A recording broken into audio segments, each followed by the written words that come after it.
वट सावित्री का वह पावन और पवित्र दिन, जिसका हर सुहागन को साल भर इंतजार रहता है। हर तरफ सुहागनों की भीड़ है। मांग में सिंदूर और हाथों में पूजा की थाली लिए कोठारी परिवार और शाह परिवार की तमाम महिलाएं पारंपरिक तरीके से वट सावित्री की पूजा करने के लिए मंदिर पहुंची हुई हैं। हर तरफ मंत्रों की गूंज है, आस्था और भक्ति का माहौल है। लेकिन इस पावन दिन पर भी अनुपमा के दिल में एक अजीब सी बेचैनी करवट ले रही है। अनुपमा इस वक्त अपने लव यू जिंदगी कैफे में अकेली बैठी हुई है। उसका ध्यान सज संवर कर पूजा करने में बिल्कुल नहीं है। और हो भी कैसे, क्योंकि जब से अनुज उसकी जिंदगी से दूर गया है, अनुपमा ने एक सुहागन की तरह पूजा करना या कोई भी व्रत रखना छोड़ दिया है। भले ही दुनिया के लिए वह अब यह पूजा नहीं करती, लेकिन उसके मन में आज भी यह अटूट विश्वास है कि एक न एक दिन उसका अनुज उसकी जिंदगी में वापस जरूर आएगा। अपनी इसी आस्था और उदासी के बीच बैठी अनुपमा खिड़की से बाहर देख रही है, जहां ठीक उसके कैफे के सामने अनुज कैफे मौजूद है। उस कैफे में इस वक्त अनुपमा का दामाद और राही का आके परो प्रेम काम में पूरी तरह व्यस्त है। प्रेम अपनी चिंताओं में खोया हुआ कैफे को सजाने के लिए एक ऊंची सीढ़ी पर चढ़कर लाइटिंग लगाने की कोशिश कर रहा है। प्रेम और राही दोनों ही इस वक्त अनुपमा से बेइंतहा नफरत करते हैं और उससे बात तक करना पसंद नहीं करते। लेकिन अनुपमा तो माँ है। उसका दिल अपने बच्चों के लिए हमेशा धड़कता रहता है। कैफे की कुर्सी पर बैठी अनुपमा के मन में अचानक वट सावित्री के इस पावन दिन को लेकर एक गहरा और डरावना विचार आता है। उसे याद आता है कि पौराणिक मान्यताओं के अनुसार माता सावित्री ने इसी पवित्र दिन पर अपने पति सत्यवान के प्राणों पर आए भारी संकट को झेला था। इसलिए इस दिन किसी भी सुहागन के पति को कोई भी भारी जोखिम भरा या बिजली का काम बिल्कुल नहीं करना चाहिए। यह ख्याल आते ही अनुपमा का दिल किसी अनहोनी की आशंका से जोर जोर से धड़कने लगता है। उसका ध्यान तुरंत सामने वाले कैफे की तरफ जाता है, जहां उसका दामाद प्रेम अकेले ही ऊंचाई पर चढ़कर बिजली के नंगे तारों को ठीक कर रहा है। घबराहट और अनजाने डर से कांपती हुई अनुपमा तुरंत अपने कैफे से बाहर निकलती है। जैसे ही वह सड़क पार करने के लिए आगे बढ़ती है, सामने का खौफनाक नज़ारा देखकर उसके पैरों तले जमीन खिसक जाती है। प्रेम जिस ऊंची सीढ़ी पर खड़ा है, उसके नीचे लगे मुख्य बिजली के बोर्ड और वायरिंग में भयंकर शॉर्ट सर्किट होना शुरू हो चुका है। हाई वोल्टेज के तार आपस में बुरी तरह टकरा रहे हैं और उनमें से आग की नीली पीली चिंगारियां निकल रही हैं। अपने दामाद की जान को इतने बड़े खतरे में देखकर अनुपमा के गले से चीख निकल जाती है।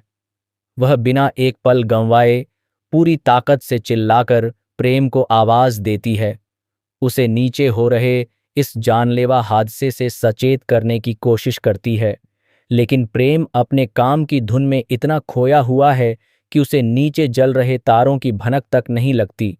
अनुपमा की चीखें सुनने के बावजूद प्रेम उसे अपनी नफरत की वजह से पूरी तरह नजरअंदाज कर देता है और लगातार तारों को जोड़ने में लगा रहता है। इसी जिद और लापरवाही के बीच शॉर्ट सर्किट का खतरा अब अपनी चरम सीमा पर पहुंच जाता है। एक जोरदार धमाके के साथ भारी चिंगारियां उठती हैं और जानलेवा करंट पूरी लोहे की सीढ़ी में फैलने लगता है। इस तगड़े झटके से प्रेम का संतुलन पूरी तरह बिगड़ जाता है। उसके हाथ से तार छूट जाते हैं और वह नीचे गिरने की कगार पर आ जाता है। राही के सुहाग को मौत के इतने करीब देखकर अनुपमा अपनी जान की परवाह किए बिना चीते की रफ्तार से दौड़ती है। वह यह भूल जाती है कि बच्चे उससे कितनी नफरत करते हैं। उसे बस याद रहता है कि प्रेम उसकी बेटी राही का सिंदूर है। अनुपमा बिजली की तेजी से भागते हुए सीधे उस मौत के जाल की तरफ बढ़ती है और करंट की चपेट में आने से ठीक एक सेकंड पहले प्रेम को पूरी ताकत से धक्का देकर दूर फेंक देती है। प्रेम तो सुरक्षित जमीन पर गिर जाता है, लेकिन अनुपमा खुद उस भयंकर शॉर्ट सर्किट और आग की लपटों की चपेट में आ जाती है। हजारों वोल्ट का करंट उसके पूरे शरीर को हिला देता है। वह बिजली के झटकों और आग के बीच बुरी तरह झुलसने लगती है और बेसुध होकर जमीन पर गिर पड़ती है। इस दिल दहला देने वाले मंजर को देखकर प्रेम के अंदर का सारा गुस्सा, सारी नफरत और सारे शिकवे एक ही पल में खत्म हो जाते हैं। अपनी आंखों के सामने अनुपमा को अपनी जान की बाजी लगाते देख उसका कलेजा कांप उठता है। सालों का गुस्सा भूलकर उसके मुंह से एक ही शब्द निकलता है, मम्मी दिशायरे ने आए। प्रेम बदहवास हालत में भागकर तड़पती हुई अनुपमा के पास पहुंचता है। अनुपमा का शरीर बुरी तरह जल चुका है। वह बेहोश है और उसकी सांसें थमने की कगार पर हैं। प्रेम घुटनों के बल बैठकर रोते हुए उसे अपनी गोद में उठा लेता है। वह पागलों की तरह उसका चेहरा थपथपाता है, अपने आंसुओं से उसके जख्मों को धोता है और उसे होश में लाने की कोशिश करता है।